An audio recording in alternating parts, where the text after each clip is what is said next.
Alright guys, welcome back to Formula 1 news. The Austin Grand Prix is not too far away in Texas, and Mercedes have their final upgrade planned of the season, reckoning a big change to their aero parts, but also a lightening of the car in certain aspects may well make them way more competitive. Can they be competitive in qualifying though? That's probably going to be the key to any success this upcoming weekend. Very much intrigued to your thoughts in the comment section below. Hit the like button if you enjoy. Subscribe if you're new as always. I'd greatly appreciate it. It really helps out the channel. Thanks very much indeed for doing that one. Firstly, on the driver situation, Gasly, apparently his deal with Alpine is a 2-year deal. There have also been some rumours that his deal is at the same monetary value as Alonso's, and you would think that Alonso was probably getting paid a fair bit of money from Alpine to be their driver. Alonso money is Alonso money, worthy, I imagine, of a 2-time world champion, but apparently Gasly is getting the same money. So either they have a lot of confidence in Gasly, or Alonso wasn't actually getting paid that much in the first place, but it's probably the former, and they think that Gasly and Ocon are going to work really well. Ocon drove fantastically well this weekend at Japan, certainly one of the drivers of the day, that weekend holding off Hamilton the entire race in the wet conditions. But yeah, Otmar says, look, Esteban Ocon, Pierre Gasly will work well together.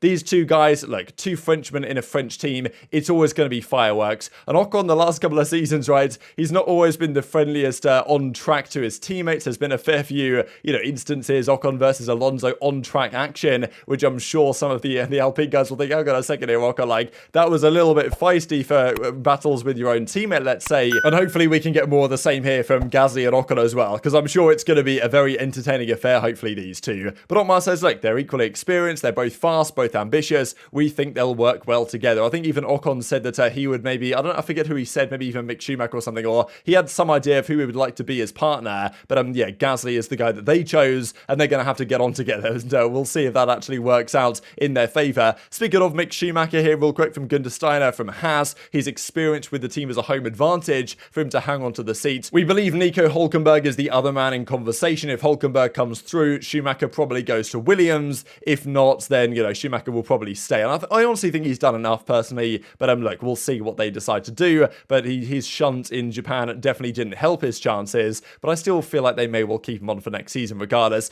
This on Alpha Tauri, they expect De Vries to be very competitive from the first race. We'll see, of course, if their car is actually competitive at all, but De Vries is coming in for Gasly. De Vries did a great drive back in Monza, right, in the Williams, picked up points in his first race. Fair play to Latifi, though, did at least get points on the board, and has actually overtaken now De Vries with a P9 of his own in the championship, and Latifi's back up to P20 in the 22 driver championship, I guess it was, this season, with De Vries and Hülkenberg stepping in right at the start. But yeah, I believe also Tost maybe said, or even I think it was Helmut Marko actually said, that he reckons that it's going to be De Vries leading the team, because Tsunoda, really the leader of the team ends up being the driver generally that is the faster of the two. But Tsunoda's personality and the occasional, questionable decisions that he makes out on track don't necessarily, to me, Tsunoda isn't really, the leader figure on the team. De Vries is the guy that's a bit older, a bit more experienced. You'd think he might be able to step into that role a little bit more, kind of like how Magnussen did, you could argue, over at Haas, even though different levels of experience between De Vries and Magnussen, of course, in terms of a Formula 1 seat. I think that's what Helmut Marko said, though, that De Vries, they expect him to kind of be the kind of motivational leader of the team in that aspect, and then maybe Yuki can develop into that over time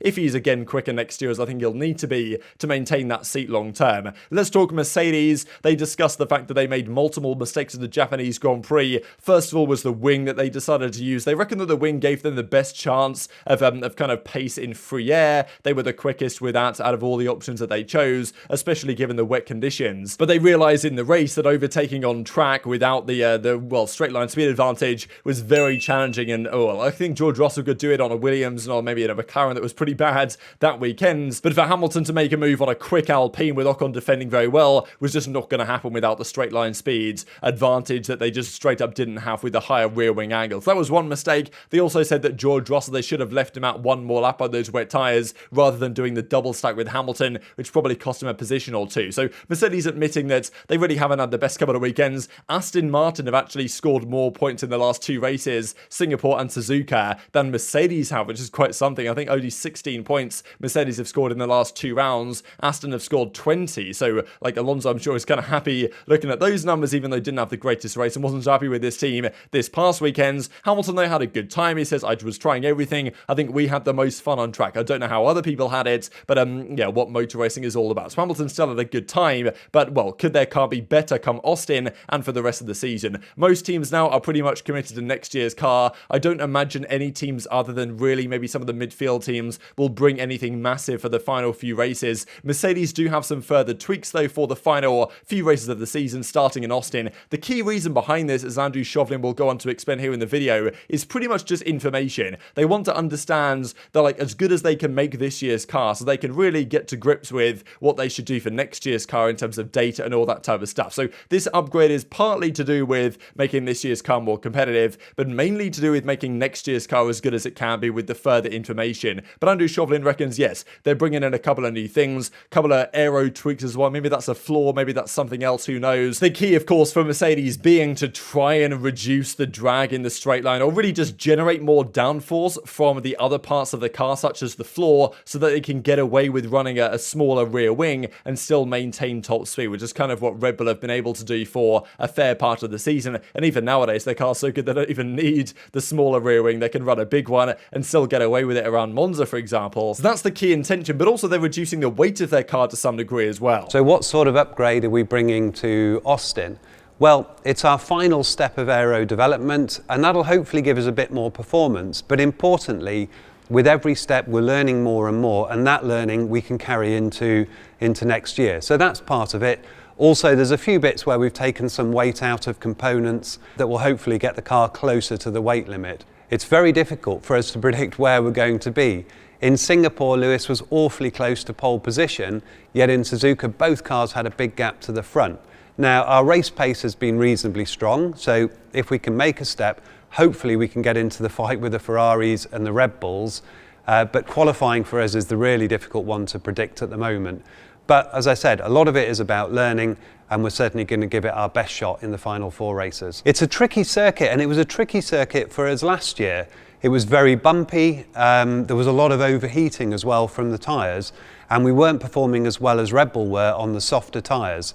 Now, they've done some resurfacing, so hopefully those issues with the bumps are a bit less. But what's very hard this year is to really know where are you going to be on a circuit before you've gone there. And as I said in a previous answer, a lot of it is about learning, but we're not really going to make any predictions about where we're going to perform. We just need to go there on Friday, see what kind of issues we have, and then see whether we can solve those with setup. So seemingly only small changes for Mercedes. I'm sure they would have brought a lot more if not for the whole cost cap situation. I'm guessing their engineers or their accountants have done the calculations and said, yeah, we can get away with a couple of extra things here for Austin. So yeah, final step of aero development. I guess the plan is to try and reduce drag in a straight line while maintaining the downforce levels they have. And in fairness, Kota was not a great track for Mercedes last year. I think Hamilton ended up second to Verstappen. Verstappen and the Red Bull certainly had quicker pace, I believe, in qualifying last year, and it's really tough to say how things will work out going into this season. New cars, kind of resurfacing of the track as well, but it's an interesting track, Austin in Texas, because it's very much, they've just taken some good corners and basically inspired the track of good corners from around the world. The first sector's kind of like Maggots and Beckett's. There's other parts of the track as well which are kind of, let's say, inspired by other tracks around the world, and it makes for an interesting mix. There's a couple of long straights, but there's also some twisty sections as well, so pretty interesting balance really. Maybe a little bit like Spain and Silverstone to some degree, but certainly the straights aren't quite as long, so probably not as good for Mercedes. But look, if they are taking a step, and also they're taking some weight out of the car, because that's one of the key weaknesses that they had at the start of the season, as did Red Bull, as did Ferrari to some degree, although they were a bit better. Like Ferrari, we will have now on the weight limits. I believe Red Bull are as well, and if you can save 5-6 kg, you're saving yourself a good 0.2 of a second, something in that ballpark probably is what the engineers discuss. So if they can save a bit of weight on the car, that's going to help them unlock a little bit of extra time.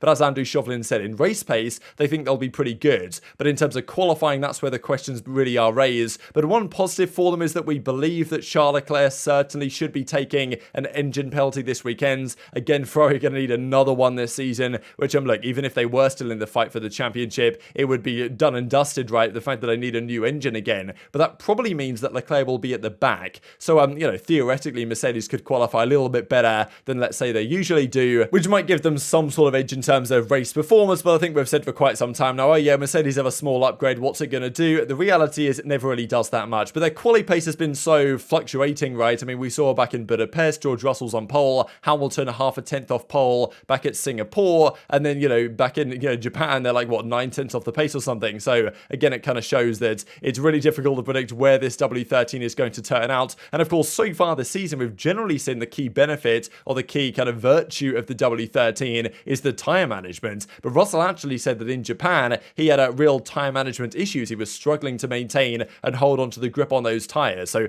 maybe a wet conditions thing, but certainly something that we will see around Austin, very draining on the tyres. That sector 1, like even sector 3 really to some degree as well, is difficult on the tyres. So you can well imagine Ferrari might have a hard time around here. So, maybe Mercedes can really get in the fight with the Red Bulls, kind of like how they did a few races ago. Very much intrigued your thoughts on all this stuff in the comment section below. Hit the like button if you enjoyed. Subscribe if you are new. Take care. I'll see you next time.